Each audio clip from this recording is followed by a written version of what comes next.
عرض ادب خدمت همه بچهای شهر.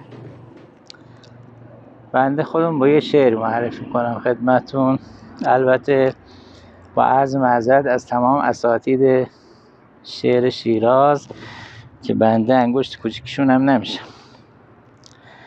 یکم از دومین ماه جلالی که شیراز است غرق در لآلی، به سال هفتمین بعد از 40 بود که گردیدم به شهر راز مولود. بود نامم رضا بعد از محمد، ز فامیل حمیدی جد و برجد.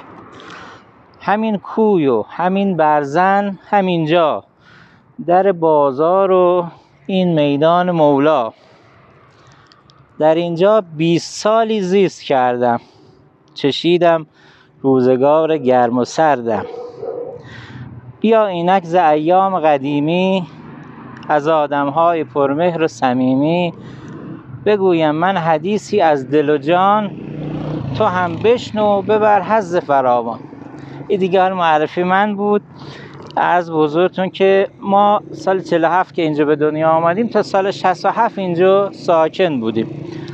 هرچند مغازه پدر من که اینجا هست تا تقریبا 10 سال پیش هم خودشون کار میکردن، تا الان به دلیل عدم توانایی اینا دیگه الان خودشون نیستن. حالا بعداً از این طرف که رفتیم توضیحات کامل میدم خدمتتون. حالا ما مسیر اصلیمون خب گذر علاقبندا هست، اما فکر میکنم خود این منطقه رو من یه توضیحی بدم بد نیست. حالا هوای اون موقع چجوری بود و اینها. اگر که اجازه بفرمایید ما از اینجا شروع میکنیم، میریم از اون بر میگردیم و از اون طرف دوباره بعد میریم داخل کوچه. اگر از اینجا بخوام شروع بکنیم، این مغازه اولی مغازه قصابی بود، قصابی صمد آقا، که خب معمولا حالا اینجا باز یه پرانتز باز بکنم، اون موقع گوشت و اینا که میخریدن از بزرگتون واحد اندازه‌گیری وزن و اینا خب کیلو اینا نبود، معمولا مثلا میگفتن یه وقه نی وقه اینا مثلا گوشت بهمون بده. راجع به این واحد اندازه‌گیری هم اگه خواستید براتون توضیح میدم که به چه شکل بوده. بعد مغازه بعدی فکر کنم خرازی ارمغان بود که به نوعی خارجی فروشی هم بود، یعنی مغازه‌ای بودن هنوزم تک و توکش هست. مثلا یکیش اول خیابون رودکی از زند که بریم یه مغازه که خیلی همه چی داشتن، نه خارجی فروشی بودن، همه چی می‌بردن و خرازی.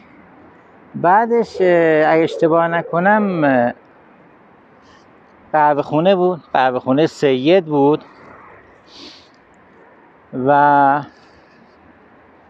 اون مغازه که الان نوشته تعمیر ریشتراش مغازه حسن آقای البرزی بود و در واقع محمد حسن البرز ایشون از خواننده های قدیمی رادیو شیراز بوده تا اواخر دهه 30 و اوایل دهه 40. پسرشون اینجا کار میکنه. مغازه بعدی اشتباه نکنم کفاشی مومن بود و اون در کوچیکی که اونجا میبینید این در شاید و خیلی معروفه چون این پاتوق احمد مولا بود. خب احمد آقا مولا هم دیگه تقریبا همه میشناسن. اینجا بنگار نقاشی و اینا بود، یعنی اینجا میمدن بهش سفارش نقاشی میدادن، نقاشی ساختمون، و در واقع اینجا پاتوقش بود. بعد از اون اگه اشتباه نکنم مغازه نوار فروشی بود متعلق به آقای بردبار و فاطمی که اینا کاستای به اصطلاح روز رو می‌بردن و اینجا یه ضبطی هم بود، هر کی می‌خواست یه تیکش امتحان می‌کردن و خلاصه می‌خریدن. حالا از این طرف حالا دیگه خیلی نخوام جلو بریم، چیزای مهمش که حالا توی مسیر بود در واقع سر کوچه میدان مولا با مسجد مولا قنادی زوره که هنوزم هستش ولی به نام قنادی هنره. قبل از قنادی زوره یه مغازه دوچرخ فروشی بود مال آقای یغمور. آقای یغمور یه پسر شهید شده بود، خودشم تقریبا فکر کنم حدود سال اشتباه نکنم 63 و اینا ترورش کردن. دقیقا روزی که ترورش کردن من در دکون آقام بودم، اینجا به اصطلاح از مدرسه اومده بودم در دکون آقام، یه صدای تیر شنفتیم، دویدیم اینا رفتیم دیدیم آقا یغمور پشت میزش افتاده و به اصطلاح تیر زده بودن بهش. و بعدش هم خب کوچه مسجد مولا و بعد از او آرایشگاه جمشید بود که من اغلب میبودنم آرایشگاه جمشید خدا بیامرز. بعد از آرایشگاه جمشیدم یه در واقع لبنیاتی بود به نام محمد نیریزی. محمد نیریزی دوغا خیلی خوبی هم داشت. یه شعر طنزم همیشه میخوند که خب نمیتونم بخونم براتون.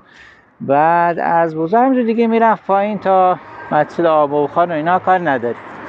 از اون طرف که حالا بخوام برگردیم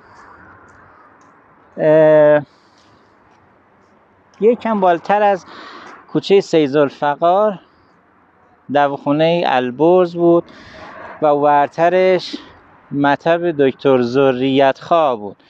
اتفاقا چند روز پیش آقای سانه یه خاطره نوشته بود اسم دکتر ذریت‌خواه رو آورده بود، منم یه شعری براش گفتم، حالا اجازه بدین شعر رو هم بخونم، حالا بد نیست شاید یه کمی برای تنوع. گفتیم بیمار که می شدم به خردی آنگاه آکنده ز درد بودم و ناله و آه، چیزی که ز بیماری من بدتر بود رفتن به مطب به ویژه ذریت‌خواه. خیلی میترسیدیم، بچه بودیم میرفتیم بو الکلی استرس عجیبی ایجاد میکرد، ولی خدا بیامرز دکتر خیلی خوبی بود. از بعد که میبندیم پایین دواخونه البرز و مسافرخونه البرز و بعد کوچه سیدالفقار که باز تو کوچه سیدالفقار دو سه تا از بستگان ما میشناسن. این یادم رفت بهتون بگم که خیلی هم مهمه و یه جورایی مرکز ثقل فرهنگی محل ما بود. کتاب فروشی مهر بود. کتاب فروشی مهر متعلق به آقای استاد محمد نعمتی، خوشنویس معروف که همه میشناسنش. ولی اون موقع که ما بچه بودیم چون مغازه‌شون اسمش مهر بود، لوازم و تحریر مهر بود، ایشون معروف شده بود به آقای مهر. یعنی من خودم تو سالیان سال نمیدونستم فامیلشون آقای نعمتی هست. حتی من افتخاری داشتم از سال 61 خدمتشون میمدم، تلمذ میکردم، مشق میگرفتم، خط ثلث و نصب. و آقای نعمتی خب خیلی از نظر فرهنگی تاثیرگذار بود، چون هم لوازم و تحریر داشت، بچه ها به لوازم تحریر مدرسه شون میمدن تهیه میکردن، همین که کتاب هم در کنارش میفروخت، ضمناً کار خطاطی هم همونجا انجام میداد، کنارش هم صحافیشون انجام میدادن که الان اخویشون تو صحافی هنوز مشغول به کار هستن و از صحافه بسیار بسیار خوب شیراز هستن. اگر فرصتی بشه که خود آقای نعمتی که اصلا خودش یک گنجینه از اطلاعات در مورد شیراز قدیم و آداب و رسوم با ایشون هم مصاحبه بکنید خیلی عالی. بله، بعد دیگه کوچه سیدالفقار میبندیم پایین. این قسمتی که شد صندوق تعاون اسلامی، قبلا چیز شاخصی که اینجا داشت مهم بود به عنوان مرکز مهم عکاسی افشین بود. یعنی ما اغلب افراد محل عکساشون رو تو عکاسی افشین میگرفتن، که هرچند یه عکاسی دیگه هم به نام مهتاب بود که پایینتر از کوچه مسجد مولا و نرسیده به کوچه حموم حیرون، اونجا می عکاسی مهتاب بود، پله خود میرفت بالا، اونم بود. ولی ما اغلب توی افشین، یعنی همه عکس کوچیکی مار که بیایزش نوشته فوت افشین، اینجا بود. خیلی هم کارش خوب بود. اون مغازه هم که نوشته به فروش میرسن، مغازه آرایشگاه خجسته، که یه بار من بچه بودم اومدم گوشمو برید، بعد یعنی با تیغ بریده. گوشم برید و بعد اومدیم خونه و به بابام گفتیم که اینجوری شده. خلاصه دستمون گرفت بود پهلوش گفت که خب چرا حواست نبوده. بنده خدا گفت که خودش تکون خورده. حالا الکی گفتم اصلا تکونم نخورده بودم. این هم یه خاطره بدی کسی چو داشتم تعریف کنم براتون. بعد اینجا که میمدیم نگاه، اینجا یه کپری بود، یه کپر بزرگی بود، دیوار نداشت، کپر بود و میفروشی کلممدسن بود. کلممدسن حالا بخوام نشونش بهتون بدم، یکی از پسراش به نام آقای دکتر نقره‌کار شیرازی تو دهه 60 استاندار فارس بود، یعنی پسر کلممدسن.